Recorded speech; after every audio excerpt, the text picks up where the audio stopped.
Two things you should know about me. 1. I am a technical support staff member. I work for a quasi-governmental agency, that is one that is run by a private board of directors but has little funding other than from state or federal sources. Yes, I'm a nerd, but a top-notch nerd. My job involves not only keeping computer hardware and software up to date, but also audio-visual equipment, usually connected to a computer. By default, I have to become an expert in slideshows, videos, online learning, etc. 2. I'm obsessed with mysteries. I have watched and probably have on DVD all the TV mystery shows and many movies. Name the mystery author and I can tell you his/her writing style and typical storyline. Currently, my mystery addiction is fueled by the CSI series.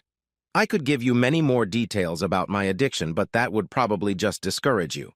Well now, with that biographical information out of the way, let's get to the story.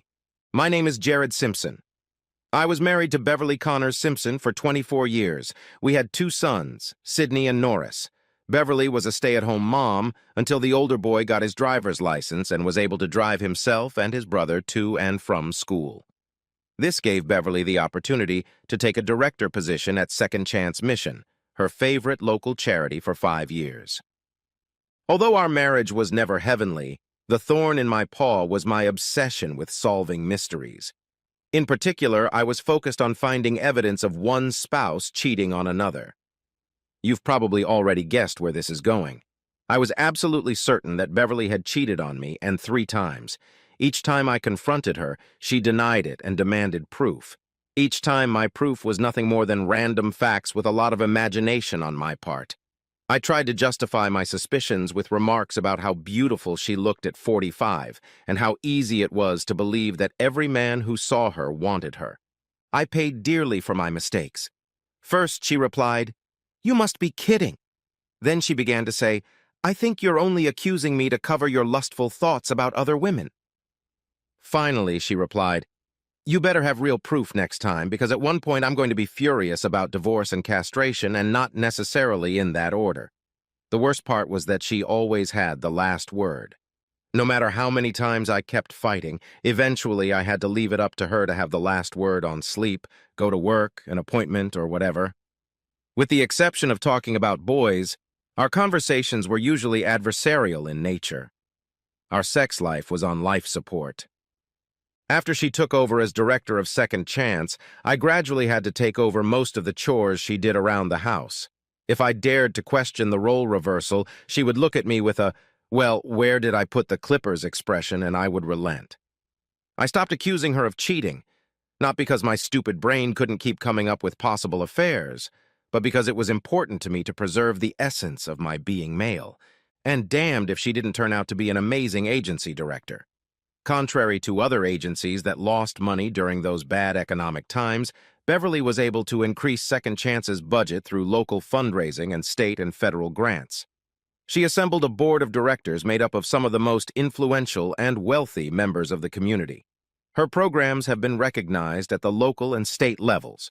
Her employment and community transition program for formerly incarcerated people was nominated for a national award. She accepted accolades with humility toward others and arrogance toward me. Barbara didn't care when I tried to praise her work. She was always dismissive of my praise, as if it were merely proof of my willingness to suck up to her rather than proof of my sincere admiration. My big attempt to impress Barbara came when I managed to get a huge grant to buy new computers and software for Second Chance's job readiness program. Beverly never thanked me, and even complained that the computers increased her internet cable costs. The only saving grace in our relationship was that we had the boys' backs. They did well in school and sports, and seemed to be among the most popular in the class. Once Beverly went to work, we were soon able to pre-fund their college education, at least at the undergraduate level. The oldest is now a sophomore in college, and the youngest will be a freshman next fall. The next part is probably what you're looking for in this story: a clue. Another characteristic is that I am very punctual. Every day I leave work at 5 p.m. and get home by 5:30 p.m., depending on traffic. Beverly is usually home by 3:30 since the mission only works until 2 o'clock every day. It usually takes her about an hour to do her paperwork and clean up. Yes, my forensic mind demanded that I check on what she was doing after the mission closed, and she did exactly what she was supposed to do. On this particular day, the squirrel served as the basis for the first domino on which this story is based. The squirrel got into a transformer, causing other transformers to explode and knocking out power to our building and a neighboring block. The electric company said the power wouldn't be restored until late afternoon. Reluctantly, our department head allowed everyone to rest for the rest of the day without taking annual leave. I was very rarely home when Beverly arrived. She entered the house with a concerned look on her face and asked, "I saw your car. Are you sick?" "No. There was a power outage on the other side of town. They sent us home early. Are you okay? You look a little disheveled." Her hair and makeup didn't match the perfect look she usually sported. I was supposed to serve lunch today and help out in the kitchen. Some of the volunteers didn't show up. I need to clean up. I'll be back later." With those words, she hurried upstairs trying to hide her appearance. As you've probably guessed by now, it doesn't take much for me to go into CSI mode. I quietly followed her upstairs. Hearing the sound of water running in the shower, I walked into our adjoining bedroom, ours when I wasn't banned from the guest bedroom, and saw her clothes strewn on the floor. It wasn't like her. I picked up her panties and examined them. There was some sort of whitish-yellow substance in them. If I took the panties away, she would realize that I suspected her of being involved with sex, and that would be the last straw for her. I walked carefully into the bathroom, hoping she wouldn't notice. But she did notice. "What are you doing in here? Can't you wait until I'm done? Get out." "Sorry, honey, I just had to get my nail clippers. A hangnail." Instead, I grabbed a cotton swab and took it into the bedroom. I ran it over the residual liquid on my panties and was about to put them back on the floor when I noticed a small, curly black hair. This hair was hardly from her head, nor could it have been mine. I used the other end of the cotton swab and grabbed that hair as well. Going down to the kitchen, I grabbed a couple of small plastic sandwich bags. I put the hair in one bag and the swab in the other. Then I put the bags in my briefcase. If I had the money, I'd probably buy myself a mini forensics lab with all the microscopic and analytical equipment I could get my hands on. Better yet, know someone who works in such a lab. Our neighbors, the Jacksons, have a daughter who shares my passion for forensics and became a forensic pathologist with the state police.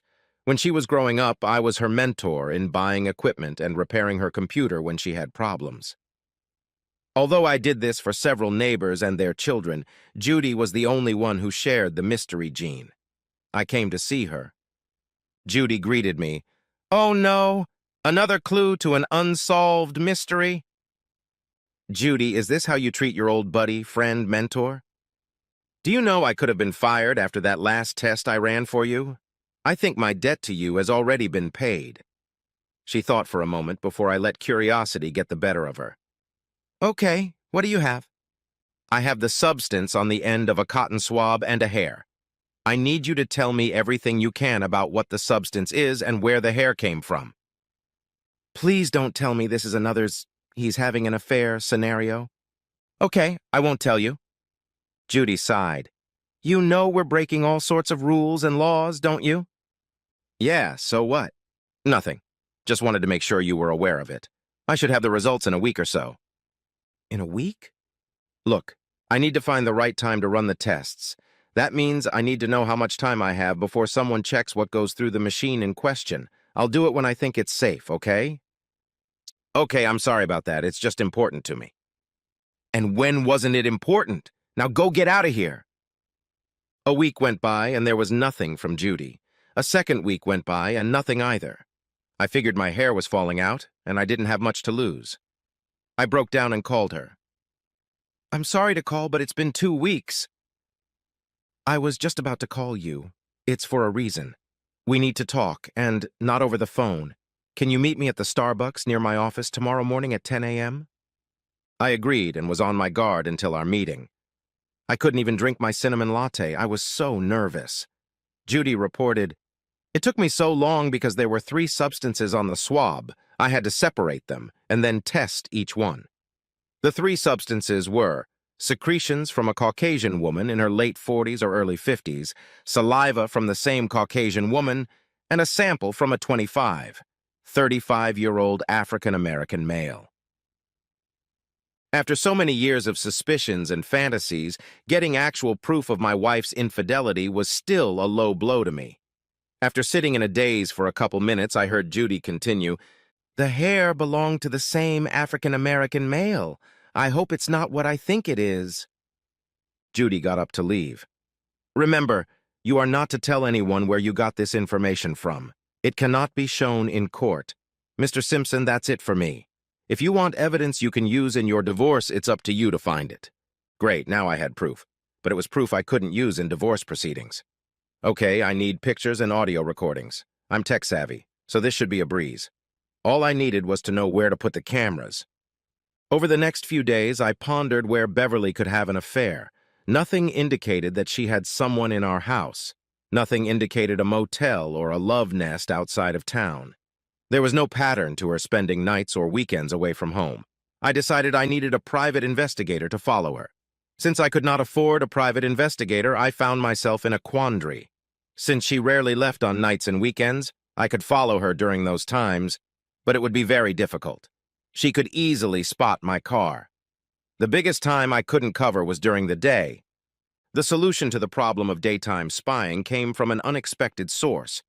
I remembered that my army buddy Walt had called a few weeks ago to tell me that our third musketeer, Danny, was being transferred from Walter Reed to a new homeless shelter in our town. There were originally 4 musketeers, but Ronnie committed suicide after returning to the States from his third tour, the last of which was in Afghanistan. Danny lost both legs below the knee in an IED explosion in Iraq. He spent a lot of time in hospitals and rehab centers until he was fitted with a pair of bionic legs that he could carry. But even then, he preferred a wheelchair to get around faster and avoid lines at the airport. I called Walt. "Walt, hi. How's it going?" "Hey, Sarge. I kept wondering when you were going to call. Danny's supposed to be here next week." "That's why I called. Do you have anything for him, especially anything involving liquor, cigars, and loud music?" "I thought we could take him to the Woodshed." "What?"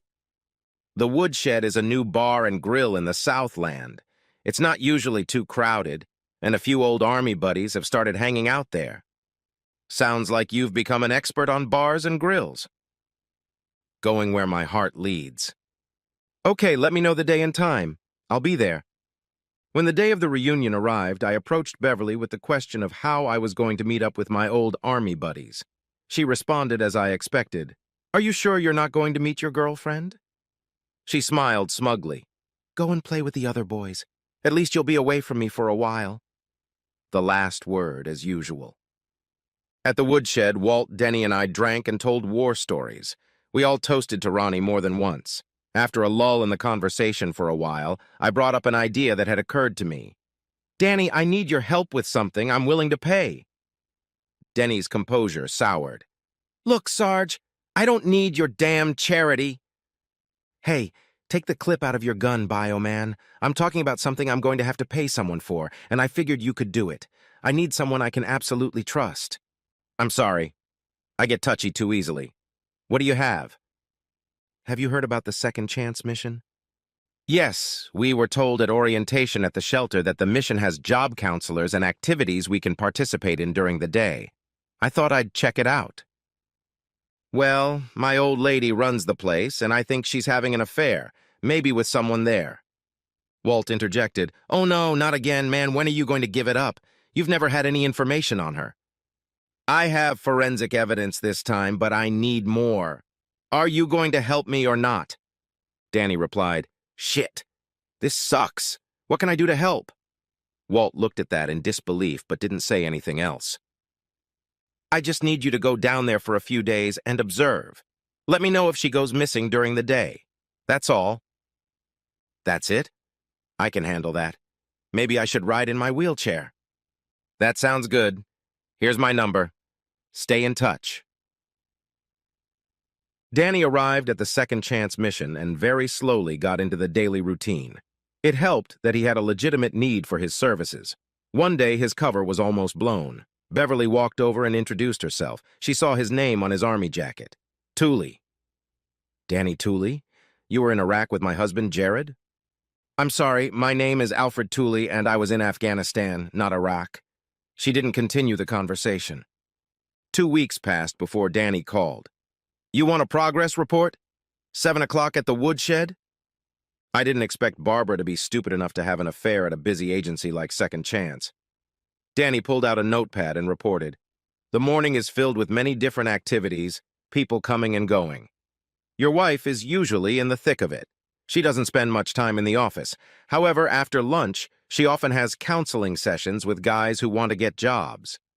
Most of the sessions seem random, but there is one guy who goes almost every day and his sessions last up to an hour. Everyone else finishes in about half an hour. The door to the office is locked and the curtain over the window in the door is down. It is impossible to look into the office without arousing suspicion. If she's dealing with anyone on the mission, it's that guy in her office. DeMarcus Freeman, ex-convict. The funny thing is, he doesn't seem to want to go into her office. When he comes out, he looks very depressed. Your wife, on the other hand, looks like she's just been fucked. Do you want me to continue? No, man. Thanks. I'll take it from here. I now had a solid lead as to the location. It still couldn't be considered a sure thing by forensic standards, but at least it was one lead I could check out. Beverly kept all her keys on the same chain in her purse. I waited until Beverly was taking a nap on a Sunday afternoon, grabbed her keys, and rushed to the mission. If Beverly woke up and noticed her keys missing, I would justify myself by saying that I had lost my necklace, and instead of taking only her extra car key from the chain, I took the whole ring. There was no one at the mission, but if anyone wondered why I was there, I could tell them my wife had sent me to pick up something she needed. I moved quickly forward, opened a side door, went through the dining room, opened the door to the study, and looked for the best camera spots. The bookshelves showed no signs of frequent use, so the mini cameras were placed to give full coverage of the office. 7 minutes later, I was in and out. Once I got to my car, I tested the cameras and saw the images appear on my computer screen. The sound could not be tested. Monday afternoon, nothing happened in the office except Beverly doing paperwork, making phone calls, and consulting with a couple of men about work. Tuesday was different. At first, I had a hard time keeping up with the computer as I was called in for tech help several times. While I was away, I took notes, but when I returned, I caught the end of one date between Beverly and a black man. I stayed after work to watch the full recording. I was pleased to hear that the sound worked fine. DeMarcus was the first to speak. "Miss Simpson, do we have to do this again? My wife is starting to suspect something. If I screw this up, I'll never see my kids again. You can ask a few of the other guys, and I'm sure they'll be happy to serve you." DeMarcus, DeMarcus, DeMarcus, DeMarcus, how many times do we have to say it? You are mine. I own your ass, or I may have other men, and I have before, but right now, for the moment, I want you. And as long as you want to stay out of jail, you will, as you put it, service me. One bad word from me, and you'll be wearing orange again. Now let's begin. A variety of acts in several poses followed. Beverly seemed to be enjoying herself. DeMarcus was obviously reluctant to participate, but eventually his body responded. At last I had proof. Documents, the goods, and so on. What was I supposed to do with it now? Divorce on the grounds of adultery provided little more than general irreconcilable differences that required no proof. Proof of infidelity was only of value for custody and perhaps a reduction in child support. Both boys would be in college in 2 months, so the custody and child support issues would fall away. There would be no real financial benefit to me. However, the only benefit to me was very attractive: spite. After years of disrespect from my wife, I wanted revenge. My forensic instincts were finally correct. For once, I had the last word.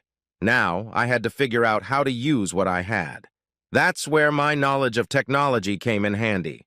The chairman of the board of directors of Second Chance Mission approached me with a proposal to create a video about the successes of Second Chance Mission, highlighting the outstanding work of its director, Beverly. The board would provide me with historical footage. I would transfer it from VHS to DVD and then edit and organize the presentation. At the celebration where the video would be shown, Beverly would be presented with a national award for community service that she had just received but didn't know about yet. They couldn't think of anything more appropriate than having her loving, tech-savvy husband prepare the presentation. As the evening approached, I needed to prepare more than just a video. I consulted with an attorney to draft the divorce papers in a way that would meet standard distribution and would likely be accepted by her. I would not fight for equal access to money, including my future pension. I just wanted to leave. Living just above the poverty level without Beverly suited me just fine. I found a similar job in another city and quit my current position. My lawyer was to be my only contact for everyone but my boys. I relied on them not telling their mother how to contact me. Showtime! I dressed up for a semi-formal celebration. Beverly was told that the event would be a kickoff fundraiser for the mission and would feature a video that would be used in future promotions. Most of Second Chance's major supporters will be in attendance, as well as a few donors who will hopefully be first-time donors. The alcohol and great food put everyone in a good mood. At the appointed time, the board chairman called everyone to order. He listed the many successes of Second Chance and its director, Beverly Simpson. He then announced that he had a special gift for Beverly, the Hans Kruger National Community Service Award for communities of less than 50,000 people, to Beverly Simpson and Second Chance missions. Raucous applause followed. Beverly was in tears. I played the role of dutiful husband and hugged and kissed her. The chairman asked for silence and continued, "Before we let Beverly finish the evening, we want to show you a video that we plan to use to inform the public about the wonderful work of Second Chance and hopefully to take money out of your pockets." Soft chuckles erupted in the crowd. "Jared, turn on the video." I started the video and made sure it played as expected before I jumped out of the building. I headed to my car, which was packed with everything I needed for my immediate departure to my next life. I had many friends over, and I received the following description from them of what happened. The first part of the video gives a historical background of the mission and then goes on to discuss current programs and Beverly. When talking about the Jobs for Ex-Inmates program, the phrase, "Beverly does everything she can to help her clients," was spoken. At this point, a picture was shown of her serving DeMarcus. Next, the announcer said, "Everyone knows Beverly has their back." And then DeMarcus was shown having sex with Beverly. I know technically it was DeMarcus having Beverly's back, but it was somewhat consistent with the narration on the tape. No more video was shown as someone pulled the plug from the outlet. My informant said Beverly was crying and screaming, "It's fake! I can explain. It's my crazy husband." By then, people were leaving. Some were tearing up checks written for donations. Beverly remained at the head table with her head down on the table and crying. A lone figure approached the table and asked, "Are you Beverly Simpson?" "What?" "Beverly Simpson, you've been served." My work was done. At that moment, I regretted not videotaping the celebration. I was proud of myself. The first person to bring me out of my state of bliss was my son, Sidney. "Dad, how could you? You destroyed Mom in front of everyone. On top of that, you probably destroyed the Second Chance mission. I know from the video you sent us how Mom betrayed you, but what you did was out of line. I don't know when, if ever, I'll be able to talk to you." He hung up. I was so immersed in my own experiences that I didn't think about how my act might affect others. Second Chance mission has helped a lot of people. In addition, my lawyer told me that DeMarcus was threatening a lawsuit. His wife kicked him out and filed for divorce. I had to do something positive. My attorney was able to give me information about DeMarcus's wife. I contacted her and begged for 10 minutes of her time. In her apartment, I turned on the tape from Beverly's office so she could hear DeMarcus not wanting to have sex but being threatened with going back to jail. From what she was telling me by the time I left, there was a chance to save their marriage. I sent a letter to the board of directors and all the donors to Second Chance mission and apologized for my actions.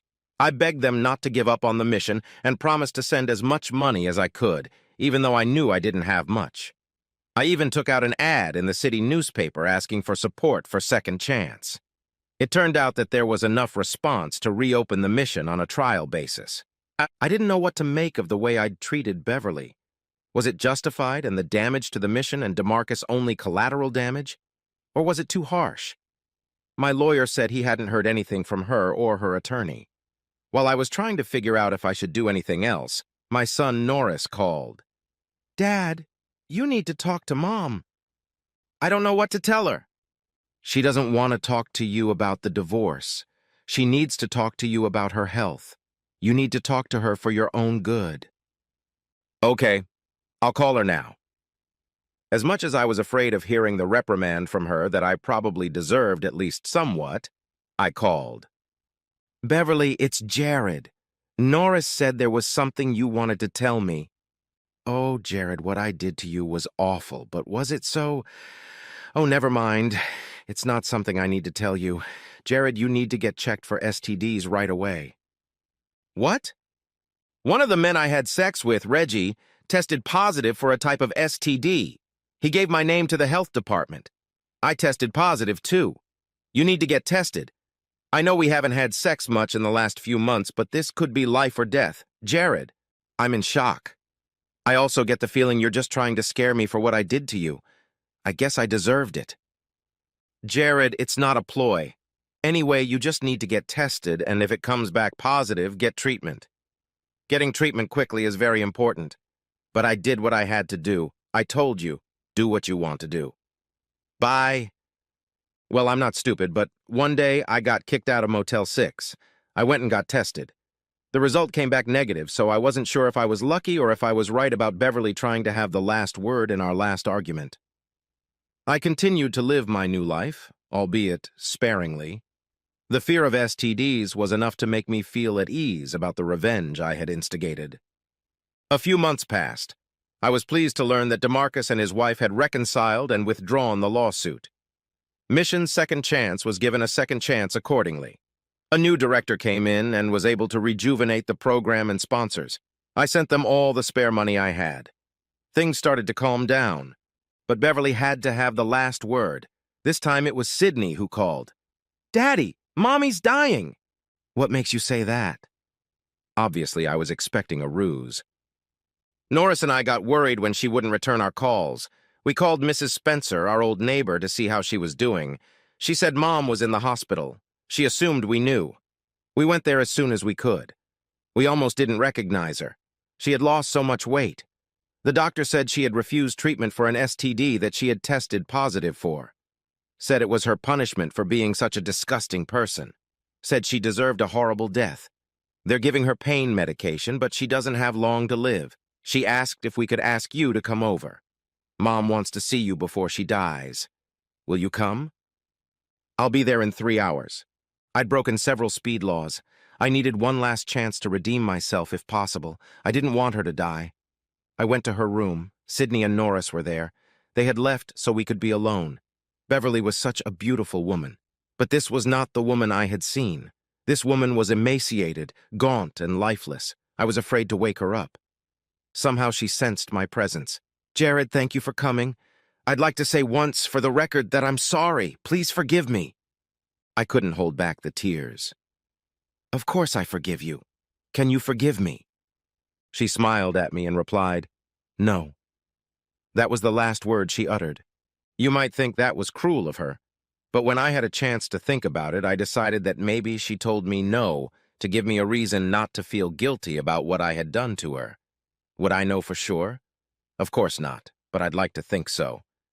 When I received my life insurance check for $100,000, I gave it to Second Chance Mission. They told me it was the largest contribution they had ever received. I made sure they noted that the check was donated in memory of Beverly Simpson. I was happy to give her the last word.